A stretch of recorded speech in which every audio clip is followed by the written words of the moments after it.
कर्मचारियों की हाजिरी हो या वेतन, हाफ डे हो या नाइट ड्यूटी, सबका रखो पूरा हिसाब। पूरे स्टाफ को मैनेज करो एक साथ एक ही ऐप पर। डाउनलोड पगार खाता। बीजेपी के कद्दावर नेता कैलाश विजयवर्गीय ने चीन पर बड़ा आरोप लगाया है।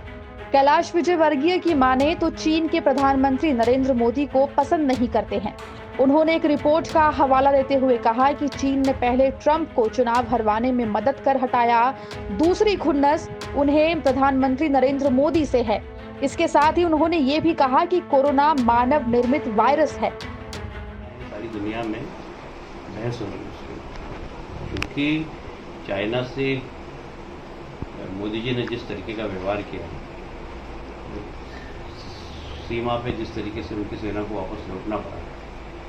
चाइना जैसा देश जो कभी भी जहाँ घुसता है वहाँ से वापस नहीं होता है, पर हमारे यहाँ से 2 बार उनको वापस होना पड़ा। तो कहीं ना कहीं चाइना की नज़र में मोदी जी का कट्टा सफेद, और एशिया महाद्वीप में जिस तरीके से मोदी जी ने अपनी कूटनीति के कारण पड़ोसी देशों से संबंधित स्थापित किए, चाहे वो मुस्लिम देश हो, यूएई हो, अफगानिस्तान हो। ये तो एक समय था कि दुनिया की वर्ल्ड राजनीति के अंदर हम पाकिस्तान से पिछड़ जाते थे, क्योंकि इस्लामिक राष्ट्र सब एक हो जाते थे पाकिस्तान के समर्थन में। और मोदी जी की कूटनीति के कारण बहुत सारे इस्लामिक राष्ट्र जो आतंकवाद के विरोधी, मोदी जी के साथ पाकिस्तान का उन्होंने विरोध किया। ये सफल कूटनीति के कारण एशिया में चाइना का प्रभाव कम हुआ। तो मोदी जी खुद का तो है चाइना को, इसलिए संभावना हो सकती है। मैंने तो एक अमेरिका के अखबार में ये भी पढ़ा कि ट्रंप को हराने में चाइना की बड़ी महत्वपूर्ण भूमिका है। ट्रंप उनके लिए खटका था चाइना की, उन्होंने वहाँ पर डैमेज किया, ट्रंप को ज़बरदस्त डैमेज किया। मोदी दूसरे खटका है।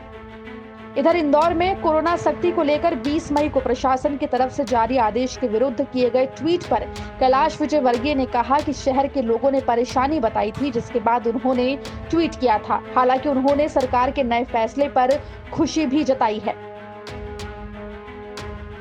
सरकार कोई निर्णय कर लेती है, शासन ने या प्रशासन को निर्णय किया, और उसमें सही गलत ये निर्णय के बाद समझ में आता है। पर ये अच्छा है कि वापस से फिर से सब्जी की दुकानें चालू हो गई हैं और रोजमर्रा की चीज़ें भी लोगों को मिल रही हैं। ये कोई पहला मौका नहीं है जब कैलाश विजयवर्गीय ने कोरोना की दूसरी लहर को चीन की चाल बताया हो। इससे पहले भी वो चीन पर इस तरह का आरोप लगा चुके हैं। इंदौर से धर्मेंद्र कुमार शर्मा की रिपोर्ट, MP तक।